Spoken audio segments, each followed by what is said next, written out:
La mayoría de las personas que compran un inmueble en Mérida muchas veces toman una decisión que puede costarles miles de pesos en impuestos. Muchas veces sin saberlo o porque no tienen la información suficiente de qué es lo que es una persona física o moral. Nuestro invitado hoy sí la sabe. Hoy tenemos a Rajiv Alcocer con nosotros, abogado especialista en Derecho Mercantil, y viene a contarnos un poquito acerca de lo que es una persona física moral y cuáles son las ventajas de cada una. Bienvenido, Rajiv. Esto es énfasis en ventajas de ser persona física o moral al adquirir un inmueble en Mérida, Yucatán. Yo soy Karime Villamil, la fundadora de Somos Énfasis, y vamos a comenzar este podcast.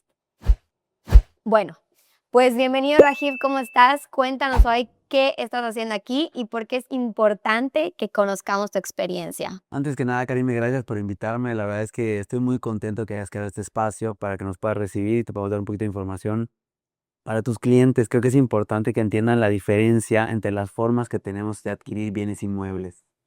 Perfecto, no, sí, yo creo que este era para mí un punto muy importante para hablarle a las personas, porque muchas veces pues no somos expertos en todo, ¿no? A veces necesitamos un poquito más acerca de pues qué figuras existen en, sobre todo en México, en el tema de derecho. A veces no sabemos mucho de qué es lo que estamos haciendo, qué es lo que estamos firmando, por qué es importante saber qué conlleva una persona física, una moral.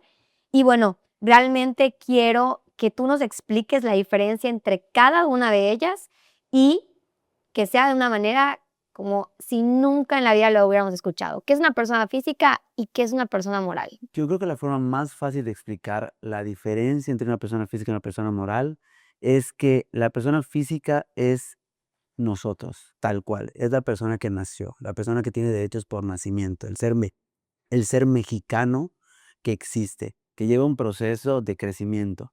Y la Okey, persona moral es algo que nosotros vamos a crear. Es una persona mexicana igual, que también tiene derechos, pero que tiene ciertos fundamentos y tiene ciertas bases que son indispensables para su funcionamiento. Entonces, para irnos a lo más simple, la persona física es un ser humano okey, con registro, con acta de nacimiento, con INE, con todo como tiene que ser. Y la persona moral es un ser que no existe, que ha sido creado por un ser humano. perfecto. Okey, creo que me queda mucho más claro. Oye, pero ¿cuándo tiene sentido comprar entre una, o sea, como una persona física y cuándo tiene más sentido comprar como una persona moral? O sea, ¿hay algún perfil típico para cada uno de ellos? Nosotros crecemos y en México creemos que todo tiene que estar a nuestro nombre como persona física. Es una creencia que se tiene en nuestro país. Y realmente yo creo que ese es uno de los grandes errores que tenemos como planeación financiera o planeación de bienes en nuestro país. Al final del día, desde mi muy personal opinión, nunca tiene sentido comprar como persona física. Okey, eso es muy O sea, interesante porque yo nunca compraría como persona física. Al okey, final del día, hoy en día ya existen personas morales de un socio. okey. Realmente ya no tienes la obligación de compartir con alguien más tu sociedad. Eso eliminó el factor de usar, pues, a tu mamá, a tu papá, un primo, un tío que en un futuro te pudiera causar un problema. Okey, ¿y estás de acuerdo con que la mayoría de las personas en México compramos como persona física? Es una creencia que tenemos y para mí es un grave error, porque al final del día solo compraría como persona física el bien familiar, Okey, el bien familiar. la casa donde tú vas a vivir. Okey, Una casa donde tú vas a existir muchísimos años, en la cual no tienes planeado vender. No es una inversión, es tu vivienda. okey, Eso yo siempre lo compraría como persona física, porque si el día de mañana se la tienes que traspasar a tu pareja, a tus hijos, a tus papás, pues por medio de la donación puedes reducir muchos costos. okey, perfecto. Cualquier otro tipo de inversión, un terreno, una casa, un townhouse, un departamento que te estás comprando para rentar, para prestar, para vender, siempre lo compraría como persona moral. Como una persona moral. Okey. Oye, pero, ¿y qué pasa con los impuestos? Porque a veces mucha gente tiene miedo en pagar como más, la estructura que tiene la compra. A veces creen que por ser persona moral está mucho más complicado el tema de los impuestos. ¿Qué pasa con ellos en las 2 partes? En ambos casos necesitamos un contador. Ok. Y a ese contador hacemos pagos mensuales de contabilidad, hay que hacer pagos mensuales de impuestos y hay que hacer la declaración anual. Ok. Costos operativos, sí es un poquito más cara la persona moral, pero al final del día es una realidad que toda persona que opera legalmente funciona así. Ok. Y, Ahora, ¿qué va a pasar con los impuestos? Cuando tú compras como persona física, ujú, al momento de vender, se paga ISR y cedular en Yucatán. ok. Es un impuesto que no podemos evadir. Como persona moral, se va a pagar el ISR y el cedular hasta tu declaración anual. Ok. Entonces, al momento de vender, tú reduces el gasto, reduces el pago al momento de la escrituración. Y con estrategias contables podemos reducir el pago de ISR y celular en la declaración anual. Ok, o sea, eso quiere decir que como persona física muchas veces no tengo ventajas, que como persona moral sí tengo, para de alguna manera reducir el tema de a veces mis impuestos en un inmueble que probablemente no es el que voy a utilizar, o sea, no es en donde voy a vivir. ¿Es correcto? Es correcto, porque al final del día la persona moral va a estar diseñada para realizar este tipo de inversiones, compras, ventas, rentas. Ok. Entonces, la persona moral tiene beneficios fiscales diseñados para esta estructura. Ok, perfecto. Oye, y por ejemplo, para una persona que está pensando en rentar, un departamento, una oficina, o que quiere, por ejemplo, comprar un inmueble para luego construir algo. Alguien que está invirtiendo, ¿no? Que está buscando algo para invertir, como tú decías, al final no está buscando algo para vivirlo. ¿Qué es lo que le recomiendas entonces? Yo recomendaría igual a la persona moral, porque cuando tú compras vamos a pensar que compré un terreno, compra el bien inmueble. Okey. Entonces, esa adquisición, esa factura, se va a dividir en 10 años que vamos desglosando. Ujú. Es el primer paso. El segundo paso, toda la facturación de construcción, de inversión, de diseño, de ingenierías, también va a servir para la facturación. Son gastos que van impactando el costo de la inversión. Al final, cuando tú salgas a vender, todos esos gastos que fuiste generando y que fuiste creando van a ir en contra de tu venta final. Okey, Pero los gastos operativos, los gastos de administración, los gastos contables, los gastos de todo lo que funciona alrededor de la empresa, también van a ir en contra de esa inversión. okey. Vamos reduciendo el impuesto porque vamos reduciendo la utilidad final que se recibe de la inversión. Okey, perfecto. Entonces, normalmente, tú lo que recomendarías es una persona moral para todo lo que sea una inversión. Bueno, sobre todo en medida que tenemos ya varias opciones de compras, ¿no? De departamentos, de oficinas, de temas, bueno, ya en locales de oficinas ya entra el tema del IVA y todo esto, pero al final, pues, que puede haber como una manera mucho más estratégica de tener los impuestos o de manejar los impuestos para que le pegue mucho menos a la persona que está invirtiendo. ¿Cuál sería el único motivo por el cual no te podrías ir por ese persona moral, por esa figura, si todas tus inversiones iniciales van a ser a través de crédito?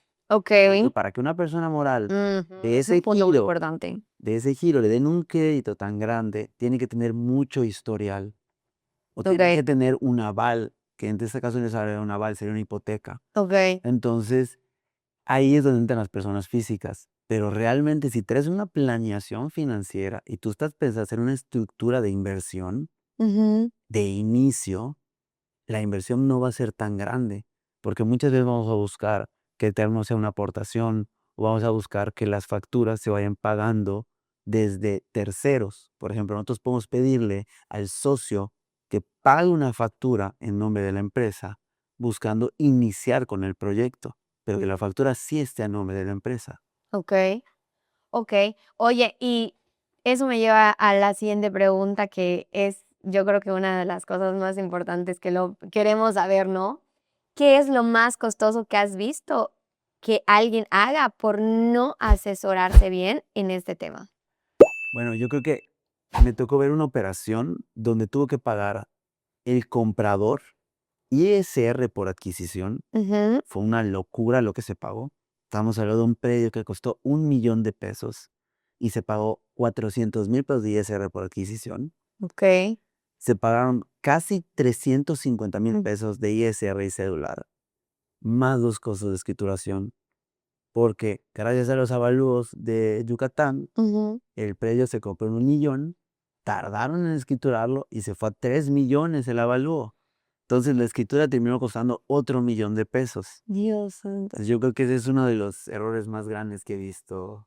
O sea que también, digo, ahí entra otra parte súper importante, ¿no? A veces por tardar mucho en el tema de la escrituración, puede que haya un cambio muy significativo en el tema del valor del inmueble, y eso también hace que, aparte de, pues, no haber utilizado la figura correcta, pueda hacer que eso haga que sean muchos más los impuestos que tengas que pagar aún así. Es que reafirma la teoría de la persona moral. Si tú vas a comprar un predio en esta situación como persona moral, el ISR por adquisición se va a tu declaración anual.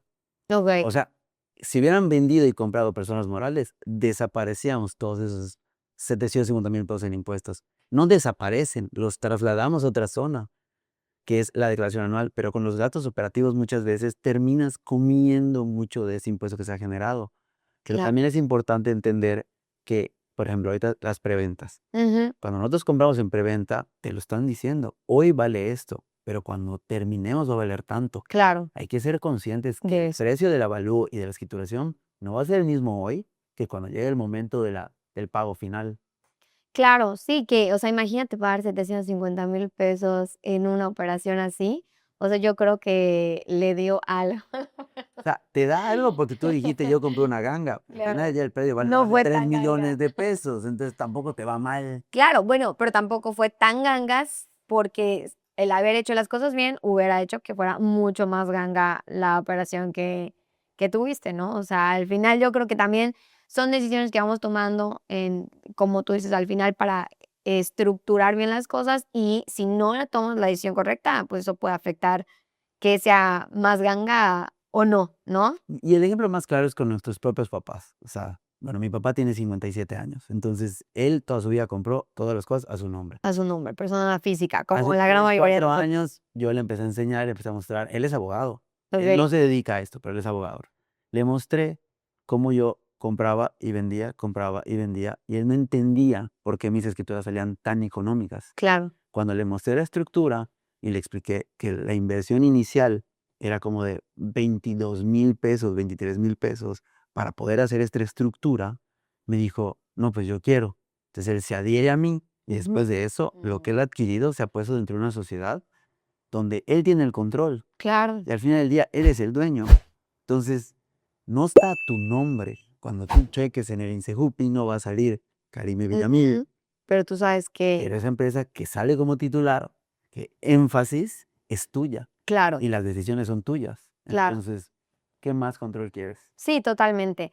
Oye, y, por ejemplo, si hay alguien que ha, como ahora dices el buen ejemplo de tu papá, ¿no? Es que en algún momento tal vez no estaba estructurando las propiedades de la mejor manera o de la manera que más le podía funcionar, ¿tú crees que es demasiado tarde para corregirlo? O sea, yo, por ejemplo, tengo propiedades a mi nombre, persona física, ¿crees que es muy tarde para hacerlo diferente? Yo sí haría una evaluación con base en Okey. los avalúos. Hay que tomar en cuenta que si tú tienes propiedades como persona física, para integrarlas a la persona moral, Ujú. prácticamente son compraventas. Okey, Aunque lo hagamos como aportación, se terminan pagando todos los impuestos. okey. Entonces, habría que hacer una evaluación de cuál sería el costo, porque si tú lo compraste muy barato y todavía puedes conseguir un avalúo razonablemente bajo, Ujú. aunque tengas que pagar una doble escrituración al final, si es una inversión a largo plazo, te va a salir mucho más rentable. Claro. Si es una inversión a corto plazo, ya no vale la pena hacer el movimiento porque la doble escrituración te va a salir muy costosa.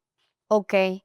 O sea que debemos, si no lo hemos hecho, debemos de empezar a hacerlo ya, ¿no? O sea, si yo, por ejemplo, estuve mucho tiempo, haciéndolo como persona física, pues, ya sabiendo todo esto, sería importante como empezar a plantearme hacerlo como persona moral y, de alguna manera, ir con un especialista como tú para ver: "Oye, ¿qué hago?". Lo más importante es asesorarte y también tener claro qué es lo que quieres hacer. Okey, O sea, esos son los 2 primeros pasos. Antes de ir con un abogado, antes de ir con un especialista, es asesórate inclusive con tu contador.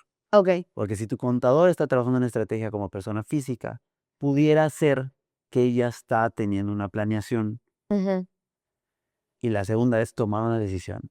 Tú vas a hacer inversiones para renta y venta a largo plazo, vas a hacer inversiones como para holdear cosas que vas a vender en un futuro, vas a hacer lo que llamamos los cambios rápidos, compro, vendo, compro, vendo. O sea, es importante tomar ese tipo de decisiones y también en base al flujo de dinero que tú puedas manejar para distintas inversiones.